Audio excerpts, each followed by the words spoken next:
Всем доброго времени суток! Приветствую вас на своем канале, где я с вами делюсь разными народными знаниями, методами, рецептами, молитвами, заговорами, в общем, все, что я знаю.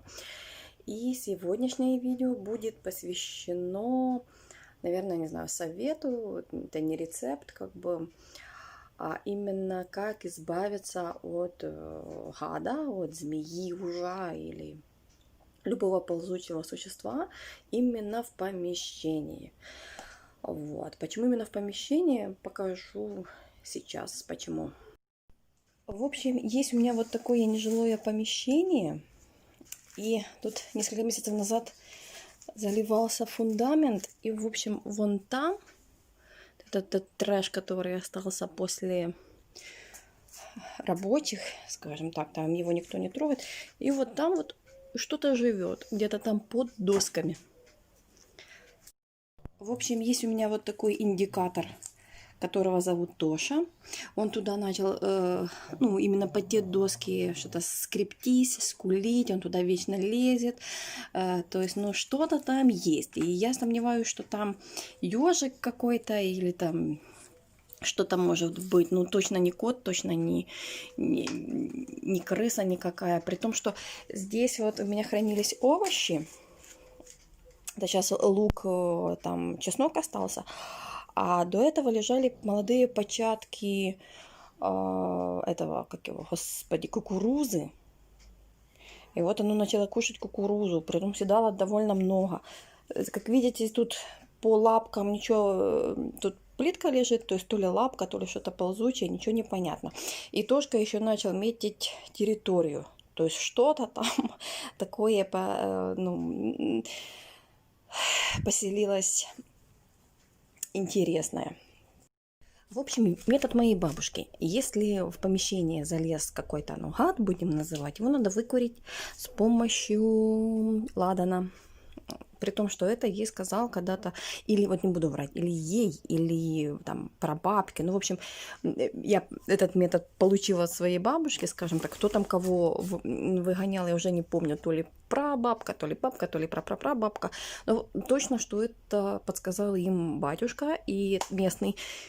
Фу, и еще сам дал ладана. Ладана у меня негде купить в такой вольной продаже. Заказывала я через интернет. Лавка называется иконная лавка. Так, заказала я. Получается, у меня посылка на 200 гривен. Где-то здесь есть еще и... Есть вот у меня еще и выдаткова накладна, то есть посылка составила 219 гривен, это сам товар. Сюда вошел уголь мегалохари, то есть вот он такой уголь, оказывается ладан без угля не горит. И еще должна быть ладан, это кадильница. Но в данном магазине все кадильницы дорогие, позолоченные, от 10 тысяч гривен, то есть мне они вообще ни к чему. Есть домашние, бытовые, но в других магазинах, и там я находила и по 25 гривен, и жестяные, и медные, и керамические. По принципу они работают, как работает который курят кальян. То есть вот так сам уголь в таблетках. То есть, как мне девочка объяснила, его просто поджигать, и сразу можно ладан на него ложить. Потому что уголь тоже есть разный, который еще надо, чтобы он прогорел. А этот можно сразу поджигать и пользоваться.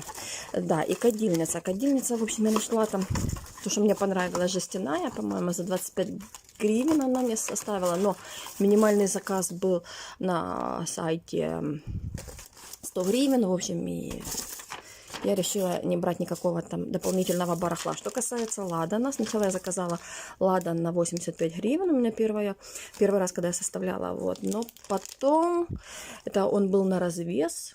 Это самый минимальный вес, который можно было купить ладана. И потом я начала добирать там свечи, еще все такое. И в итоге я его удалила, потому что в поисках дополнительного товара я нашла вот такой вот ладан. Во-первых, запах сногсшибательный просто. Так, я нашла вот такой ладан, нарт. святковый горы Афон. И еще цветочный какой-то ладан тоже я заказала. Тоже вот надпись. Все как положено. Так. Ой, ну запах. Руки просто божественный запах. Вот это идет цветочный ладан. То есть уголь мне стал. Как видите, по накладной уголь 95 гривен. Так, ладан цветочный. Вот это здесь 10 грамм 14. И ладан праздничный тоже 10 грамм 20 гривен. Так. Это при том, что я когда уже переделала заказ, мой товар составил мой заказ составил более 100 гривен. И мне пришлось, как бы, ну, я пообщалась с операторами, девочка мне подсказала, что ладан просто так не будет гореть. То есть он там будет вонять, смердеть и все такое. Оно не даст той функции, которая нам надо. И как бы, то есть я еще взяла до 200 гривен, на 95 гривен она мне дала упаковку самого дешевого угля, который мне подойдет для нашей церемонии, скажем так. Что еще? Да, есть еще такие вот, это монашенки, кадильные свечи с ладаном и ароматом Рождества. В общем, так, эти ладанки, вернее монашенки, они мне обошлись, одна упаковка 65 гривен.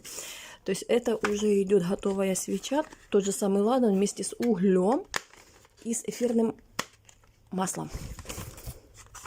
То есть, по идее, если все так, как описал, ух ты, тут еще смотрите, прям фэшн. Ничего. Оно и недорогое. Вернее, недорогое. Оно дорогое. 65 гривен. Ну, по сравнению. И получается так. Эта свеча, она состоит с угля, она состоит с ладана и с эфирного масла. Эмира здесь, по-моему. Ну, вот как бы так. То есть, по идее, она должна сама кадить. Это для домашнего кадения. То есть, не надо угля, не надо ладана. Она должна справиться. Ну, посмотрим. Да, ну и тут еще мне свечи стритинские для домашней молитвы. Они освященные, получается, у Володимирском соборе в городе Киеве. Эти свечи для домашних молитв мне в 25 гривен одна упаковка обошлась. Еще тут, еще и молитва. Так, что они, температура у нас тут сегодня под 40. Они мягкими стали. Ну, в общем, придет ночь. Я надеюсь, оно никуда не денется. Мое животное, которое поселилось. Или зверь, или гад, или что там. И мы его выкурим. Также посмотрим, как ладан будет работать. Так, ну что, давайте наконец-то покоптим. Прошло несколько дней. Я уже успела повредить себе ноготь. Так, делала тещин язык. И так, ну давайте начнем с монашенки. То есть это свечка, которая содержит ладан вместе с углем и эфирным маслом. Здесь вот как бы в комплекте идет подсвечник. Никакого фитиля здесь как бы нету. Так, установилась. Ну, по идее, ладан, он тлеет, кадит. Давайте попробуем его. Так, нету никакого дымка, ничего нету. Первый раз с ними сталкиваюсь. Ну, поджигаем. Они должны кадить. О, так, оно сильно, не сильно. Надо почитать инструкции. Так, кадильные свечи для домашнего кождения. Так, удобно совершать, применять во время совершения треб. Так, монашенки, традиционные православные кадильные свечки из ладана, ароматических компонентов и угля. Монашенки до революции использовались для домашнего кождения, создавали благостную атмосферу в доме и легко узнаваемый аромат церковной службы. Монашенки в обиходе применять гораздо удобнее, чем ладан и уголь по отдельности. Но это действительно так. Так, уголь, оно погасло. ну, огонь погас. И вот пошел дымок. Я думаю, его видно. Решил потом потушить. Так, способ применения. Разожгите свечку, подобно угольку. Поставьте свечку в подставку. Так, а затем на тарелочку или в кадильницу. На тарелочку давайте мы его поставим. А сколько же его кадить? Так. Ну, как видите, он вот уже пошло. Так он кадит. Хорошо кадит.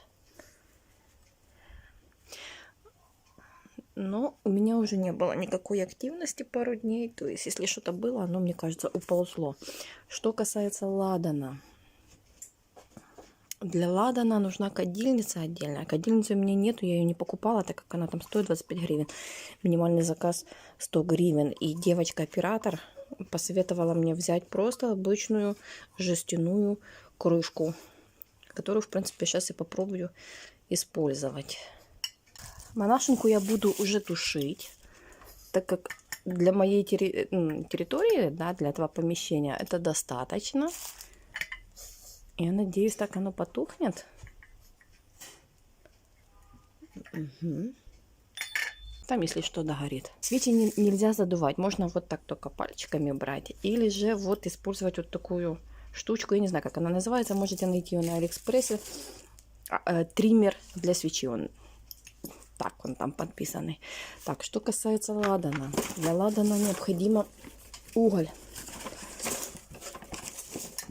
Так, уголь у нас вот такой. Так, вот такой у нас вот уголь.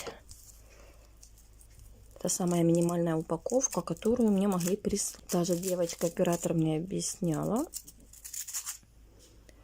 Вот так он. Какая-то вот дырочка. Не знаю, видно вам, не видно, как вот выемка какая-то. Попробую туда ладан и поставить. Это как бы уголь специально для ладана. Так. На жестяную коробку, крышку. От крышки заранее извлеките резиновую вот эту подкладку, потому что она вам больше будет чадить, чем ладан. Ну и давайте, я уже показывала, у меня есть цветочный ладан и праздничный. Их большое количество, не знаю, большой, ну, самый разный выбор, какой только может быть. Ну, давай, ну, ладно. Ну, давайте хоть откроем, посмотрим, какой. Этот вот так выглядит. Запах. Это запах. И этот выглядит вот так. Давайте праздничный возьмем. Мне больше нравится. Так, больше запах нравится. И, как видите, вот такими кусочками, в принципе, мне кажется, это ямка на угле специально для такого кусочка. Но первый раз я сталкиваюсь с ладаном, первый раз я сталкиваюсь с гадом у себя в доме. До этого знала только вот от бабушки. Так. Девушка говорила просто поджечь, и он будет гореть, этот уголь. То есть его не надо, может, спичку положить просто на него. Так, что-то пошло. Ой, фейерверк прям. Так, ну давайте. А как же тебя положить? Вот так. Ой, тут 2 кусочка попало.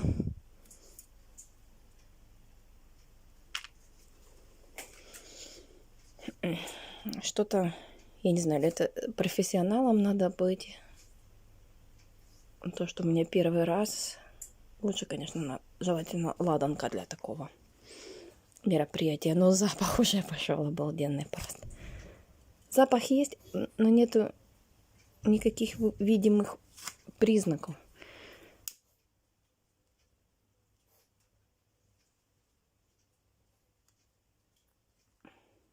Так, красиво. Ой, ой. О, вот это что-то. Боже, как же его тушить? Фу. Фу, он сильно воняет.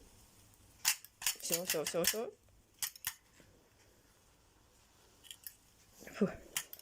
Ой, не надо. Я вам не рекомендую. Фу. Хочешь тебя потушить? Фу. Не советую я вам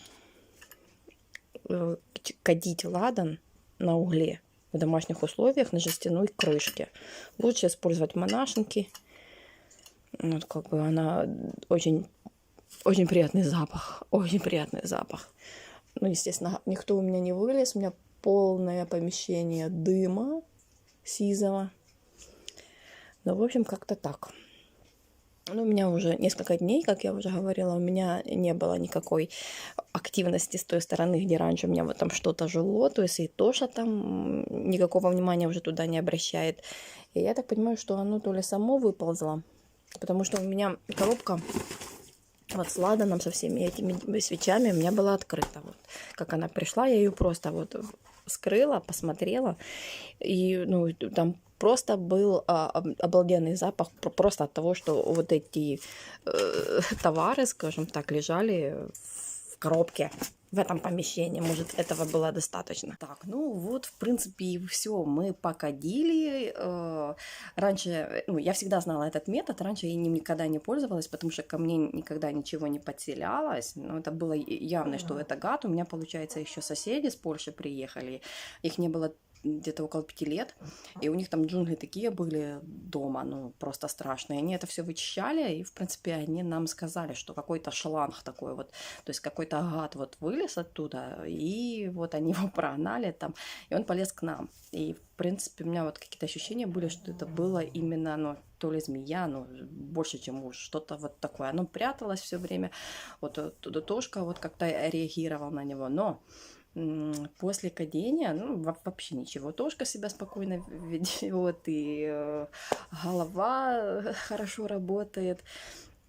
При том, что помещение не жилое, и как-то все вот. Ну и спойлер на следующее видео. Я была с семьей на Кинбурне, не только нас было там человек 10-12, почти вся наша семья, друзья, друзей, в общем, мы там все сроднились за эти 10 дней.